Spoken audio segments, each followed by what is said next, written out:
Hello, everyone. Russ Barkley here. We're going to have a discussion on a very important topic, at least to me anyway, that involves the view whether ADHD is a gift or a curse. Specifically, I'm going to be addressing the views of my friend Ned Hallowell versus my own concerning these subjects, and we're going to do this across 4 short lectures.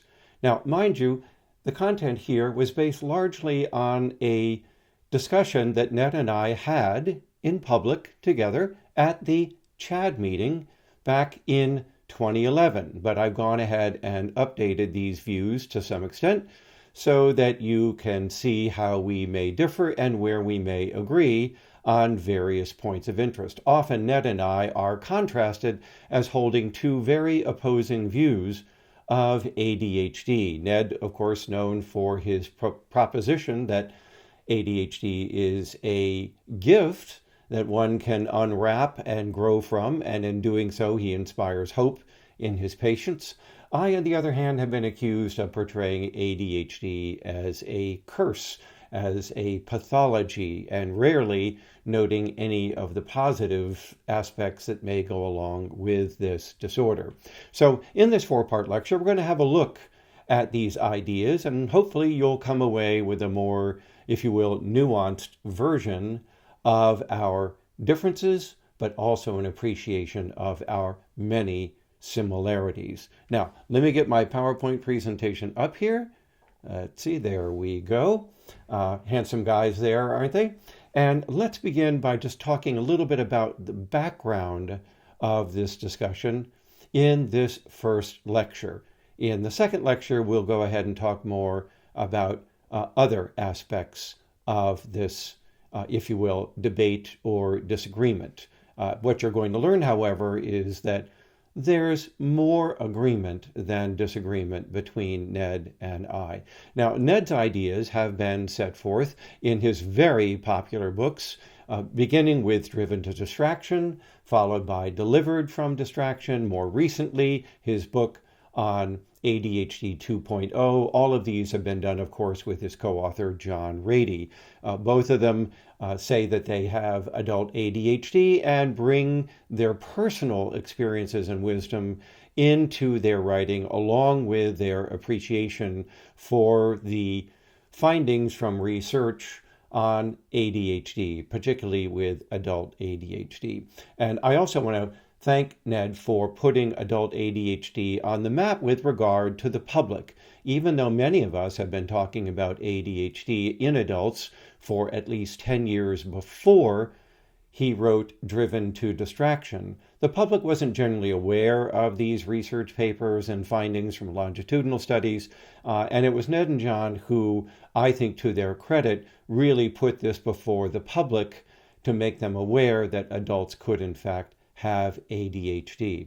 Now, another thing you may not be aware of is that Ned and I actually go way back, more than 35 years. Ned actually did some training at my ADHD clinics at the University of Massachusetts Medical Center during his own residency in psychiatry. So it's not that we're not acquainted with each other. We are, and we consider ourselves to be friends, even though we have respectfully disagreements on certain subjects. So in this presentation, let me just give you a little background to this discussion. Now, over the past 25 years, my views on ADHD have at times been misrepresented or even caricatured as, quote, over-pathologizing ADHD, giving the impression that it is a disorder abounding in failure and many forms of impairment, and offering little or no hope for sufferers, sort of a futile Sisyphean struggle, if you will. Granted, I think that is a caricature, but that is what some people have portrayed my views as representing.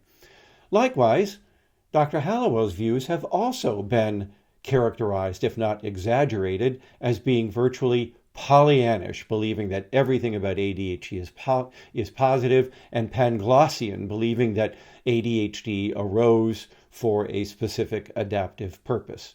So he is characterized as viewing ADHD as conveying gifts, benefits, and other positive attributes beyond that seen in the general or average population. And thus, he has been accused of underappreciating the extent of the impairments with which it may be associated.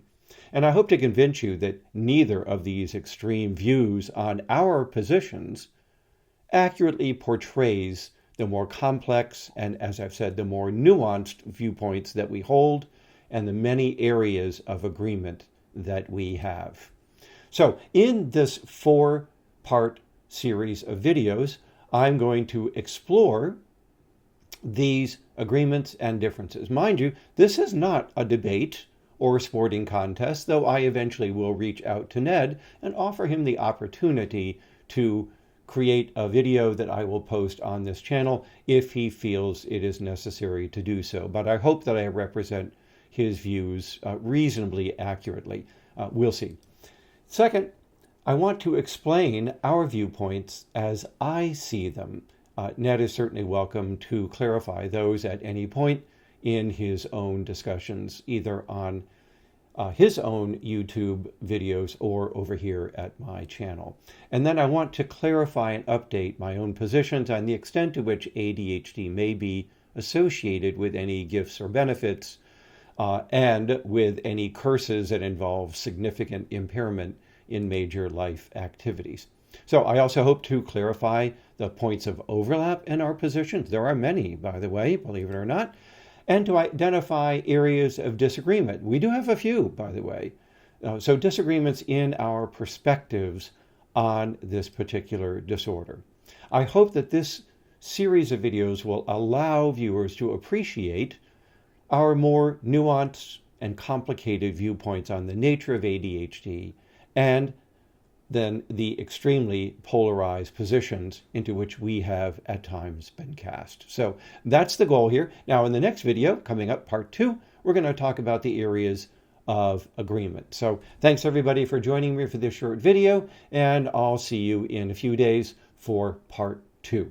Take care, be well, and of course, live well. Bye now.